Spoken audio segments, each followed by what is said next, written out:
SPAK ka mohuar lajmet se telefoni i drejtorit përgjithshëm të Policisë së Shtetit Ilir Proda është sekuestruar.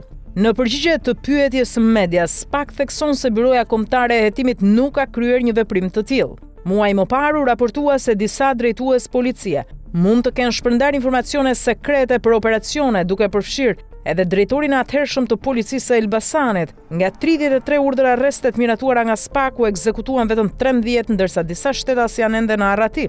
Operacioni zbuloi gjithashtu 4 atentate me 6 të vrarë, përfshirë masakrën e Bradasheshit dhe të pandeurit vëllezërit Çopja janë lidhur edhe me tentativat të tjera vrasje dhe grabitjen e rinasit. SPAK thekson se grupi ka pasur ndihmë nga punonjës të institucioneve të drejtësisë dhe policisë.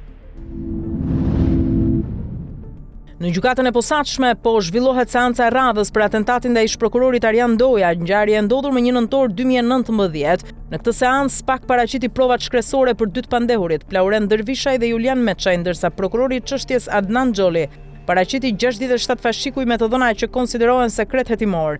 Gjyqtari pranoi kërkesën e prokurorisë që seanca të zhvillohet me dyert mbyllura, duke mos lejuar praninë e mediave për ruajtjen e sekretit hetimor, pasi dokumentet përmbajnë të dhëna që nuk janë ekspozuar më parë. Një fazë e rëndësishme e procesit që do të zbardh më shumë detaje nga hetimi për këtë atentat.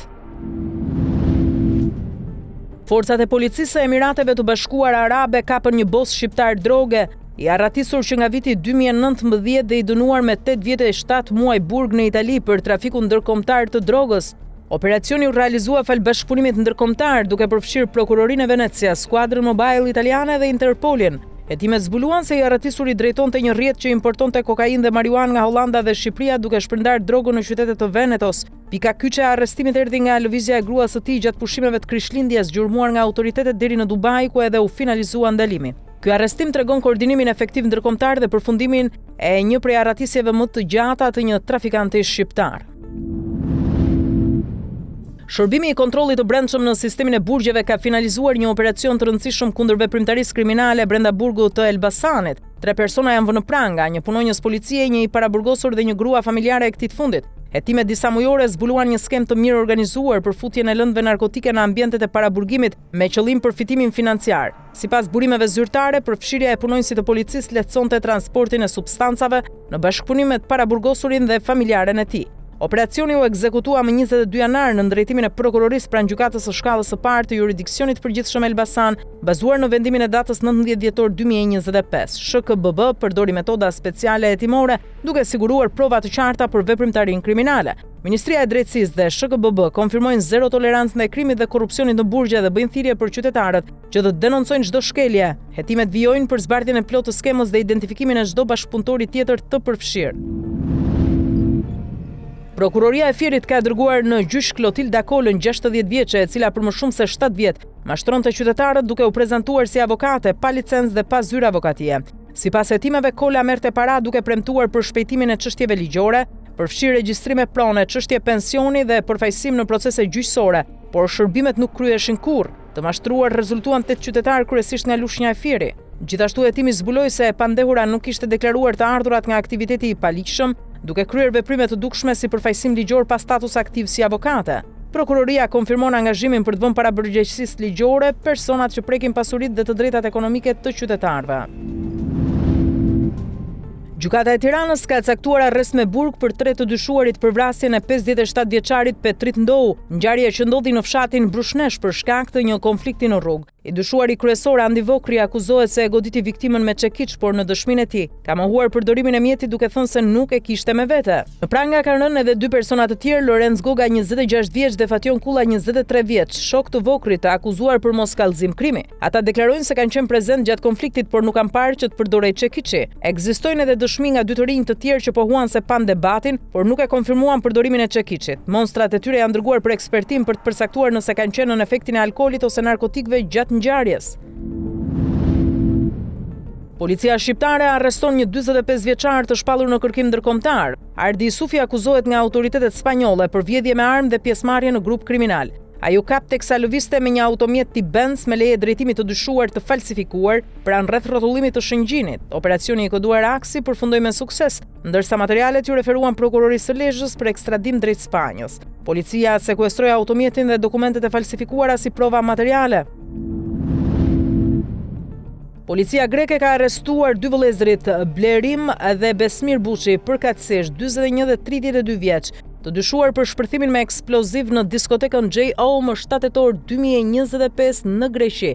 Të dy kanë precedent penal në shtetin grek dhe ishin në hetim për krime të tjera. Hetimi zbuloi se Besmir Buçi vendosi dhe aktivizoi bombën pranë klubit në Athinë, ndërsa Blerimi e priste për t'u larguar me automjet. Një bashkëpunëtore greke u arrestua gjithashtu për sigurimin e makinës që përdorën. Gjatë operacionit, policia sekuestroi një thikte, telefon celular, pajisje telekomandimi, veshjet përdorura gjatë krimit dhe automjetin. Njëri nga vëllezërit pranoi se për atentatin ishte paguar 5.000 euro si mesazh paralajmërues ndaj pronarit të diskotekës që refuzoi shantazhin. Dy të arrestuarit akuzohen për organizat kriminale, shpërthim, shkatrim prone dhe shkelje të ligjit për armët dhe migracionin. Shërbimet e policisë kufitare të Rinasit në bashkëpunim me autoritetet doganore kanë ndaluar një rast të mosdeklarimit të shumave monetare gjatë kontrollit në vijën e 2 të kufirit. Një shtetaseje kineze, 45 vjeçare, ju gjetën 61.755 euro dhe $10.000 amerikan, që dyshohet se tentonte t'i nxirrte nga Shqipëria pa i deklaruar sipas ligjit. Shuma u sekuestrua si provë materiale. Ndërkohë, materialet i kanë kaluar prokurorisë të Tiranës, e cila nisi procedimin penal në gjendje të lirë ndaj 45 vjeçares për veprime të mëtejshme ligjore. Policia e Tiranës ka arrestuar Klajdi Muhametajn, 43 vjeç, i dyshuar për 6 vjedhje dhe tentativa vjedhje brenda vetëm 2 ditëve, por edhe gjatë vitit 2025. Ai ka vjedhur para dhe dokumente nga posta shqiptare në rrugën Kujtim Laro, ka tentuar të depërtojë në filialin e një banke dhe ka grabitur shumë parash në 4 lokale të ndryshme të kryeqytetit. Gjatë kontrollit në banes, policia sekuestroi para të dyshuara të vjedhura, veshje sende të forta që përdorte për hapjen e dyerve. Operacioni i koduar objektivi u realizua nga seksioni për hetimin e krimeve të rënda në bashkëpunim me Komisariatin nr. 4. Hetimet për vjedhje të tjera nga i njëjti shtetas vijojnë.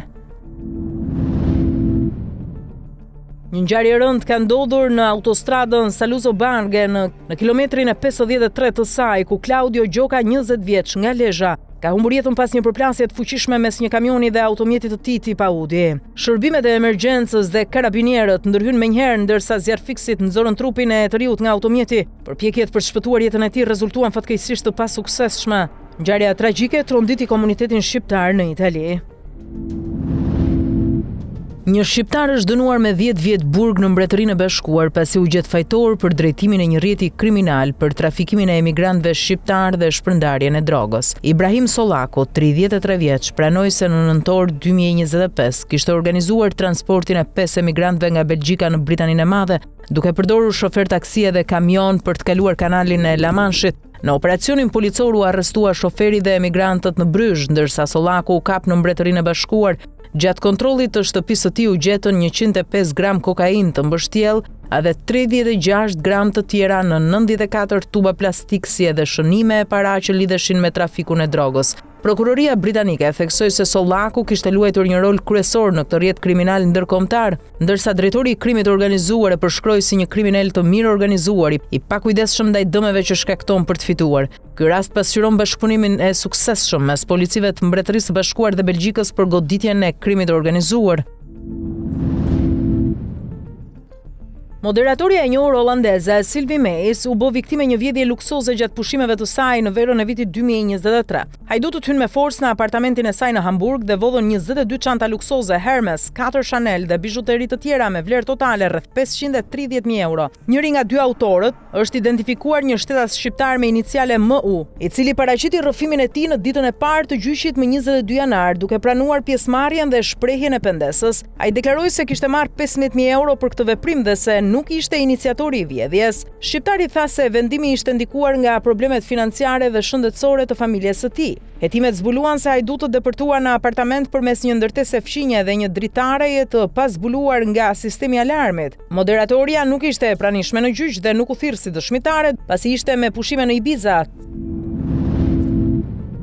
Drejtuesja e sektorit për hetimin e krimeve kompjuterike, Suela Bonjaku, njoftoi një rritje të ndjeshme të abuzimeve online ndaj të miturve, që shkojnë nga bullizimi deri tek format më të rënda të shantazhit me materiale intime. Ekspertët e shëndetit mendor paralajmërojnë se këto abuzime shkaktojnë ankth, depresion, humbje vetbesimi dhe madje mendimeve dëmtuese tek fëmijët. Vetëm gjatë vitit 2025, numri i telefonit i vënë në dispozicion për këto raste ka regjistruar 91 të tilla, me kërcënime e abuzime online që lidhen me mendimeve dëmtuese. Drafti i ri i kodit penal ka përfshirë kategori të reja të veprave penale për të mbrojtur fëmijët nga këto rreziqe, ndërsa specialistët theksojnë rëndësinë e kontrollit prindëror, komunikimit të hapur dhe mbështetjes psikologjike në shkolla.